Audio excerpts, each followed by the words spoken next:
My dear students, have a very sweet day. प्यारे बच्चों, आज हम स्टडी करने वाले हैं 11th माइक्रो इकोनॉमिक्स से।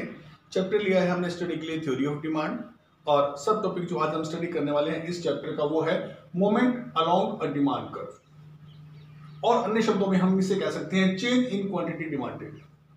क्या होता है क्वांटिटी डिमांडेड में चेंज का आना? ये वो सिचुएशन होती है जिसमें दो अवस्थाएं घटती हैं, एक्सटेंशन ऑफ डिमांड और कंट्रैक्शन ऑफ डिमांड। ये वो सिचुएशन होती है जहां किसी एक वस्तु के प्राइस में जो चेंज आता है, जी हां, किसी एक वस्तु के प्राइस में जो चेंज आता है उससे उसकी क्वांटिटी डिमांडेड में चेंज आ जाता है। होता क्या है कि इसमें दो केस स्टडी करने पड़ते हैं।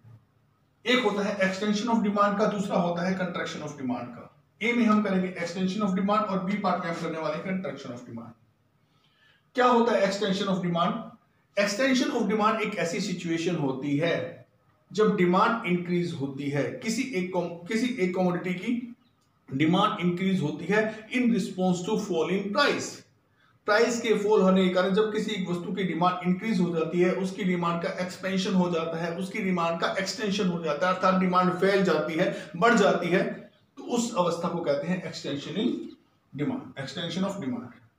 टेबल से समझने की कोशिश करते हैं। ये हमने लिया है एक्स वस्तु का प्राइस, ये लिया है हमने एक्स वस्तु की क्वांटिटी। जब हमारे पास प्राइस 5 रुपए है तो क्वांटिटी डिमांडेड कितनी है? 1। जी हां, जब इसका प्राइस 1 हो जाता है, यानी फॉल इन प्राइस हुआ, 5 से गिरकर इसका रेट कितना कर दिया गया? 1। जब फॉल इन प्राइस हुआ तो क्या हुआ? प्राइस के गिरते ही डिमांड, क्वांटिटी डिमांडेड बढ़ गया, अर्थात उस वस्तु की डिमांड बढ़ गई। अब उस वस्तु की 5 वस्तुएं डिमांड की जाने लगती हैं, या हो गया rise in quantity demanded. Inverse relationship आ गया ना। प्राइस के गिरने के कारण अगर क्वांटिटी में कोई राइज होता है, क्वांटिटी कोई इंक्रीज होती है, तो उसे एक्सटेंशन ऑफ डिमांड कह देते हैं। इसे हम डायग्राम से भी समझ सकते हैं एक्सटेंशन को। ये हमारा OX और OY, OX और OY का एक डायग्राम है। OX पे हमने ली है क्वांटिटी। क्वांटिटी कितनी थी? 5 तक, 1 2 3 4 5। प्राइस OY पे ली है और प्राइस है 1 2 3 4 5। देखिए कैसे करते हैं। पहले हमारा प्राइस 5 है, हमारी डिमांड है 1। प्राइस हमारा 5 है, डिमांड है हमारी 1।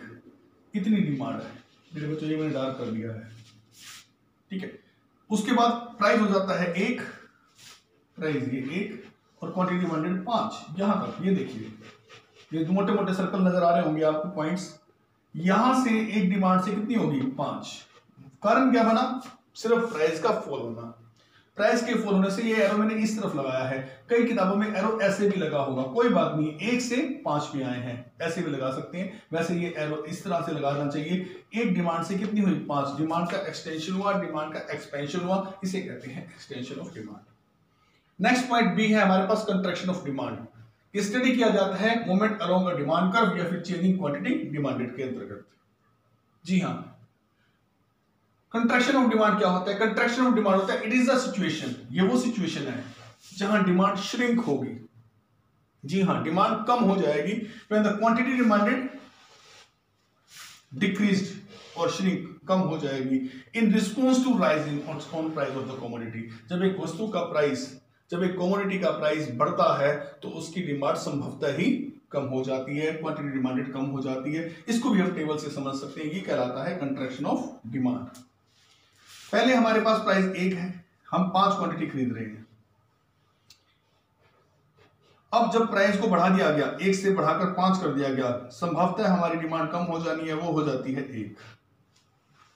यहां भी डिमांड, लॉ ऑफ डिमांड लागू होता है। प्राइस को अगर बढ़ाया गया है तो क्वांटिटी डिमांडेड घटेगा। इनवर्स रिलेशनशिप यहां भी है। कारण क्या बना? कारण बना सिर्फ और सिर्फ प्राइस में आने वाला चेंज, कमोडिटी के प्राइस में आने वाला change. Due to rise in on price falls in quantity demanded, quantity demanded गिर गई है। आपको तो पता है कि क्वांटिटी डिमांडेड क्या होती है? स्पेसिफिक प्राइस पर स्पेसिफिक क्वांटिटी की डिमांड होना, क्वांटिटी डिमांडेड है, ठीक है। इसलिए हम क्वांटिटी डिमांडेड का कर रहे हैं। इसमें आगे मैं बताता हूं आपको, इसको डायग्राम बनाकर क्या एक्सप्रेस करना चाहता हूं। OX अक्ष पर हमने लिया क्वांटिटी, OY पे लिए हमने प्राइस। वही 1 से 5 तक यहां हमने लिखा है क्वांटिटी में, 1 से 5 तक हमने लिखा है प्राइस में। होता क्या है, जब प्राइस 1 रुपया है तो क्वांटिटी की डिमांड हमारी 5 हो रही है। ये है पॉइंट, देखिएगा, ठीक है, या नीचे लगा सकती है, कहीं भी लगा दीजिए। अब जब प्राइस हमारी 5 हो जाती है तो डिमांड हमारी कितनी हो जाती है? इतनी। ये या ये कह सकते हैं। इस तरह 5 से 1 हुई है, घटी है, एरो इस तरफ आया है। कई किताबों में ऐसे भी लगा देते हैं एरो, कोई बात नहीं। कंट्रैक्शन का मतलब श्रिंक होना, 5 से कम होकर 1 की तरफ आना, ये कंट्रैक्शन है, ये श्रिंकिंग है। तो वही है कि डिमांड यहाँ पर सिकुड़ गई है, कम हो गई है। एक्सटेंशन का मतलब है फैल जाना, आगे की तरफ चले जाना, इसका मतलब है पीछे आ जाना। यहाँ पर हम इसे केवल क्या कहते हैं, moment of along with demand curve. Demand curve में मूवमेंट हुआ है, डिमांड कर्व पहले यहाँ था, पहले की सिचुएशन में दूसरी में यहाँ पहुंचा, तो इसमें मूवमेंट हुआ है। डिमांड कर्व में शिफ्टिंग अलग बात है, जो इंक्रीज डिक्रीज में दिखाई जाती है, या शिफ्टिंग नहीं कहते इसे, इसे कहते हैं मूवमेंट।